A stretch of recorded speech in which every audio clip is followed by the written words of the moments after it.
자, 오늘은 요한복음 8장하고 9장을 살펴보겠는데, 여러분이 이미 읽으셔서 알고 이미 아는 내용이시기 때문에 8장에 한 여인이 나옵니다.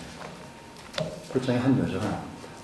근데 여기 woman이라고 표현합니다. 이 woman이라고 하는 이 그리스 말은요, 일반적으로 여자를 뜻하지만 특별히 wife를 뜻할 때 쓰는 말입니다. woman. 그리고 9장에는 한 남자가 등장합니다. 8장에는 한 여자가, 9장에는 한 남자가 등장합니다. 그럼 8장의 이 여자를 우리들은 잘 압니다. 이 여자는 간음을 하다가 현장에서 붙잡힌 죄인입니다. 현행범이죠. 8장 2절을 한번 보시죠, 여러분. 8장 2절을 보시면 이 사건이 언제 벌어졌는지를 알 수 있습니다. 8장 2절, 아침 일찍 이렇게 되어 있습니다. Early in the morning 라고 되어 있어요. 물론 주님께서 아침 일찍 템플에 가셔서 백성들을 가르치시기 시작했고 일정한 시간이 지났을 겁니다. 그리고 나서 이 사건이 벌어졌습니다. 그러니까 아침 이런 시간인 것은 뭐 비슷한 것 같습니다.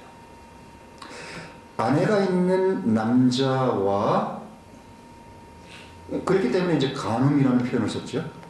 아내가 있는 남자와 이 여인은요, 지금 자기가 하고 있는 이 일이 잘못이라는 것을 알고 있습니다. 이것이 아무 문제가 없다 이런 게 아닙니다. 자기 스스로도 알고 있고 자기 양심으로도 이것이 잘못된 거고 범죄라는 것을 알고 있고 두려움과, 그렇기 때문에 은밀함 가운데서 이것들을 행한다는 사실입니다. 그러나 자기가 잘못이라는 것은 알고 있음에도 불구하고 이 욕망과 쾌락의 유혹을 이길 수가 없기 때문에 은밀하게 즐겨오던 한 여인이 자기 범죄가 만천하에 드러나는 그런 끔찍한 사건이 벌어졌습니다. 여러분, 욕망이라는 이름이 전차라는 그 테네시 윌리엄스 희곡을 잘 아시죠? 욕망이라는 이름의 전차. A streetcar named Desire. 거기 보면 그 블랑시라는 여자 주인공하고 스탠리 아시죠?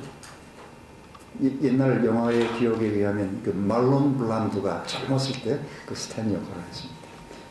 비비안 리가 블랑시 역할을 했고요. 여러분, 한번 읽어보시던가 보시던가 하면 그 인간 내면 속에 아주 타락해서 부패하고 도저히 하나님이 창조한 존엄한 인간의 모습을 그 안에서 찾아보기가 참 힘든 이 현실이에요. 저는 이 여인을 이렇게 읽는 순간에 욕망이라는 이름이 전체가 생각이 났습니다. 한국은 참 이상한 사회가 되어버렸습니다. 물론 그건 비단 한국만이 아닙니다. 마치 있잖아요. 남녀노소를 불문하고 애인 하나 정도 없으면 그것이 비정상적인 사람에 드는 것처럼 한국에서는 이 애인이라는 것이 이상한 이게 한 문화의 주류가 되어버린 것 같은 아주 타락한 그런 세상이 되어버린 것 같습니다. 그래서 immorality, 그리고 이 간음, 이런 게 아주 그냥 광범합니다. 그러니까 아이들조차도 그런 것에 굉장히 아주 폭넓게 영향을 받고 있습니다. 동구가 그 외장 HDD를 하나 샀는데 그 안에 어디서 이제 여기저기서 많이 이제 주워왔어요. 영화들을 잘 주워와가지고 한 200기가바이트 정도의 영화를 소장하는 그런 사람이 됐습니다. 제가 이제 당연히 검색을 해야죠. 이 안에 이게 시펄금이 있는지 잘못된 게 들어있는지. 눈에 딱 띄는 제목의 영화가 하나 있었습니다. 바람 피기 좋은 날.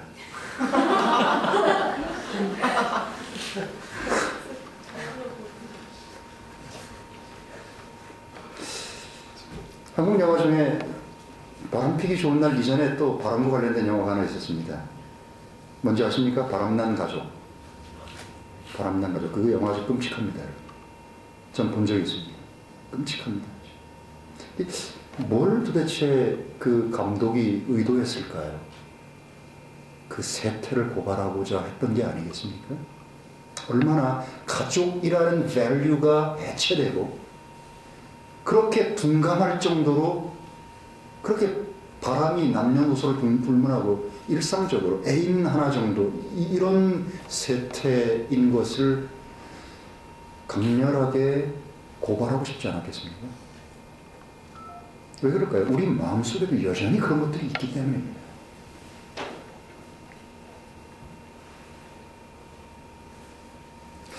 만약에 이 요한복음 8장 앞부분에 나오는 이 사건을요, 이 간음을 저지른 이 현행범의 이 범죄를 만약에 우리가 재구성해 본다면 오늘날로 치면 어떤 일일까? 이것들을 재구성해 보면 쉽게 우리들은 그것을 짐작할 수 있습니다.